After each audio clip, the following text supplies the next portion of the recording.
Everybody, I'm just shooting I'm doing a video about concealed hinges.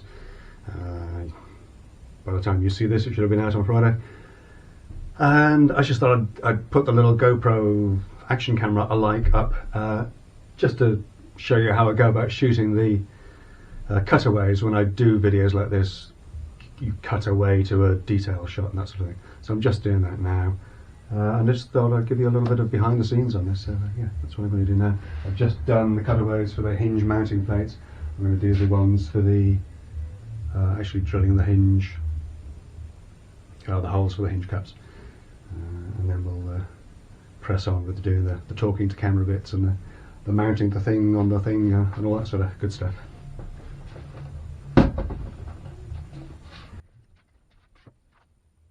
In this video I wanted to change things up a little bit, so instead of doing the fairly predictable short snappy intro, then the jingle, then the piece to camera, I wanted to jump straight into it. So I'm doing a lot of cutaways to start with because I want to go through the process of putting the hinge together onto a door very quickly with short snappy little extra visuals.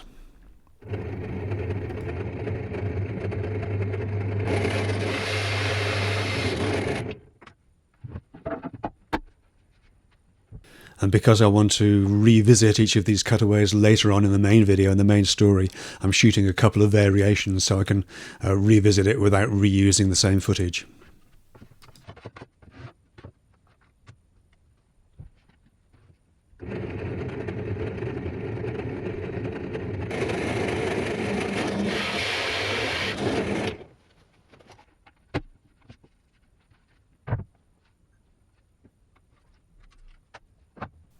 And with that cutaway done, with those cutaways finished, I've got to clear up, get everything tidied up out of the way before I can move on to the next one.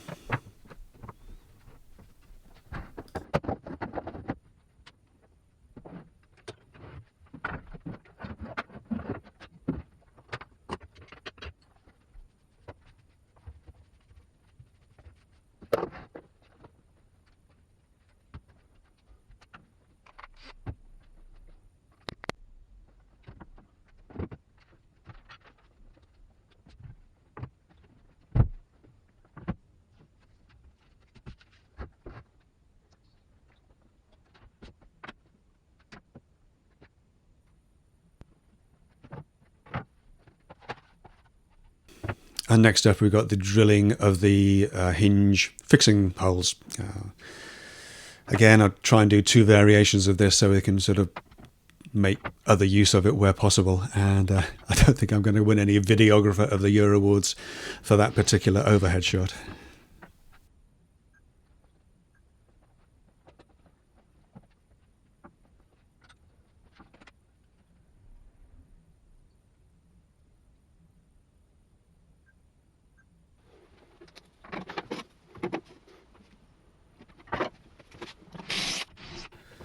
And with that one done, while I'm here, I'm just going to shoot a quick cutaway of the hinge drill, the captive drill, the self-centering drill bit, because I know I'll need that later on.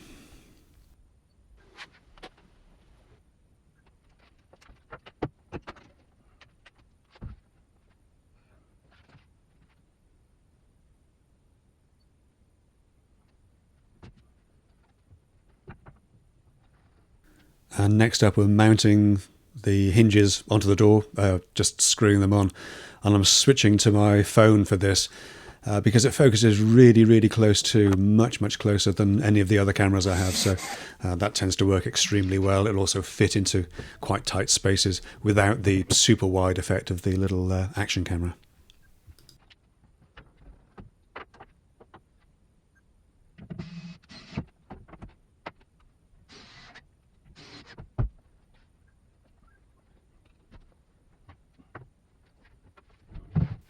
Alrighty, carcass next. I need to mount the door onto the carcass, onto the hinge plates. And normally I'd just sort of put a clamp through the back of it. Because I've actually fixed a back onto this mock-up carcass, I've had to use my Festool clamps to try and hold the thing down, what normally would happen, because the carcass isn't actually fixed at all. As soon as you put a door on it, it'll fall over. So obviously that's best avoided. And yes, if you ever wonder why these doors and things fit first time every time, that's because I pre-adjust them before I actually do the actual shot.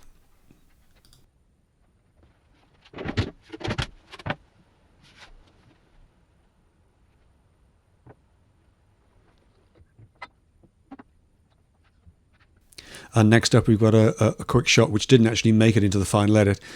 What I like to do when I fit these hinges, especially with the cruciform plates, where they're slotted, is to fix the top plate in the right position, but leave the bottom plate loose. That makes it much easier to fit the door, especially when you've got multiple hinges, because you can just offer it up, then jiggle the plate into the hinge, and then clip it on, and then screw the hinge plate onto the carcass. It makes life a lot easier during a tricky install.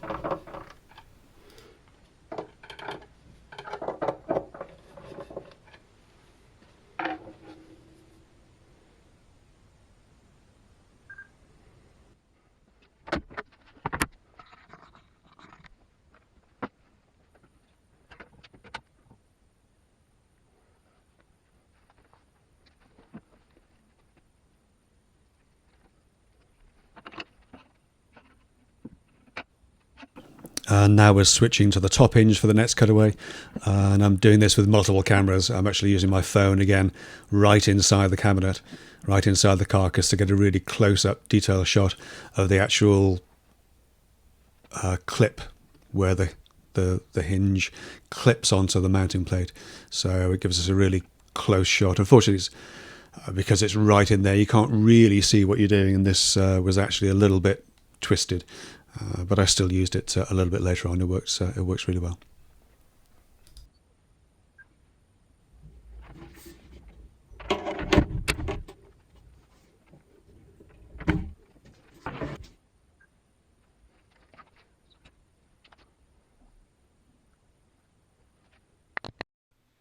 Now this is where things started to go a bit wrong for me, unfortunately. I really messed up the first attempt at drilling out the hinge positions freehand, and it was not a happy moment when I realised what I'd done.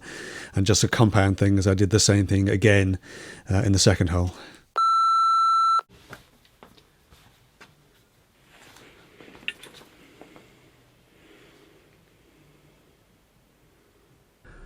Okay, I've just screwed up the hinge drilling process, so I'm hastily trying to fill them now.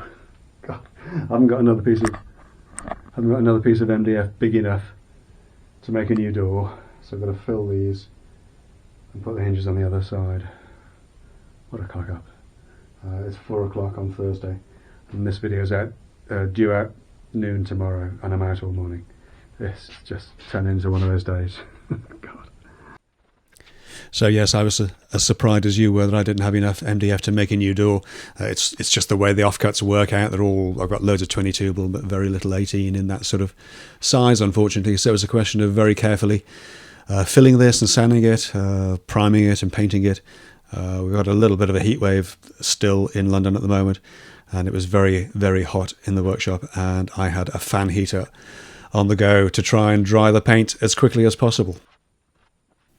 But after that, it was a question of carefully constructing the shots so that the repairs didn't show too badly. And I think I managed it okay. It's the kind of thing that almost everyone will pick up on. And round about now, I wish I really, really wasn't shooting in 4K. One thing I am doing these days that I've started doing recently is shooting the voiceovers live in the workshop. Then you get the same kind of ambience to the general recording.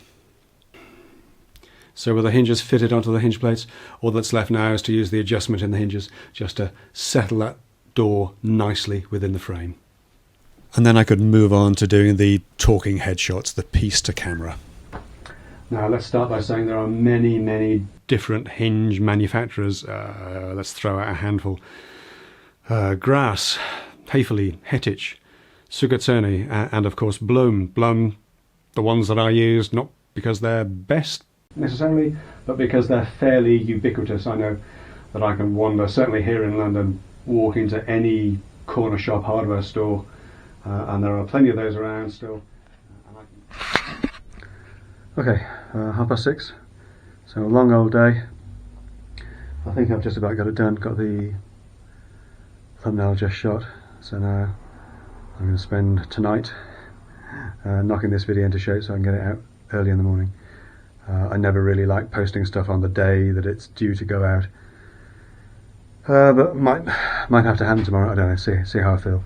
But yeah, all the batteries are pretty much out, including this one and including mine. So get all the footage downloaded, get a shower, get something to eat, and then start editing. Happy times.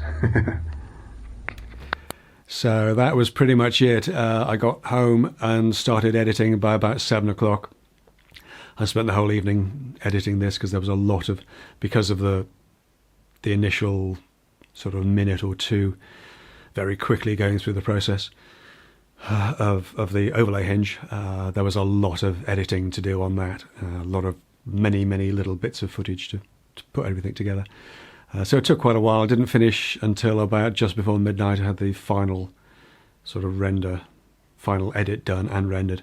I slept on it overnight, had a look at it in the morning. Of course, I decided to change a couple of things, so did a re-render, and then while I was watching that, I realised I'd made a mistake. I'd used the wrong clip on one of the talking headpieces. So re-edited that, re-rendered it, got that uploaded to YouTube, and while that was uploading I did a trailer for Instagram as well, and got that scheduled, and then went about my business as usual on the Friday morning. The video seems to be going quite well, so I'm glad I put the effort in. But yeah, it was a bit of a scramble, this one. A lot more editing on this because of because I wanted to do the sort of 1.5 2 minute super fast walkthrough of the overlay hinges very quickly in the first sort of talking head type pictures. There was lots of little bits of video to pull together, so it was a bit more convoluted and a little bit more complicated. And I wanted to do it that way, partly just to change things up a little bit on the YouTube channel, and partly because there are lots and lots of concealed hinge videos out there, but they all seem to concentrate on overlay hinges. Very few people talk about the inset hinges, so I wanted to concentrate really on the cranked hinges for an inset door, and go through that more slowly and in a bit more detail. Anyway, I hope you've enjoyed this quick behind the scenes video of the video from Friday. If you have, thanks so much. As always, thank you so much for your support, and I'll see you in the next one. Next one will probably be a bit more vloggy style. I've got a bit more to come about the vacuum and all that sort of stuff. But thanks again, have a great weekend, and I'll see you in the next one. Take care.